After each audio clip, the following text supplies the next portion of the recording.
dole ne duk yanda zan yi na aure yarinyar nan. Saboda a ƙauyen nan babu wani namiji kamar ni, jarumi kamar ni dai babu.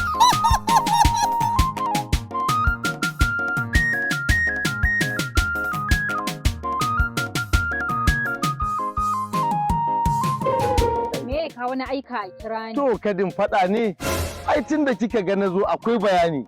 Na zo ne na yi bukin ɗinki saboda maganan aure tsakanina da ke, ina son ki da aure, kar wani ya zo ya maza ya wuf da ke.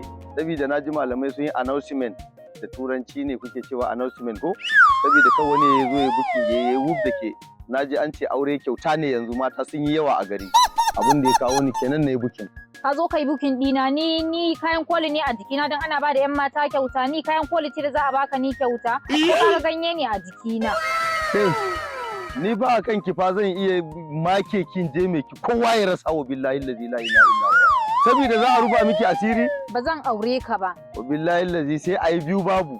Kowa ya rasa. A ce ba zan aure ki ba? To shikenan auren naka ne dai ba zan yi ba. Ba za ki aure ni ba. Wa billahi allazi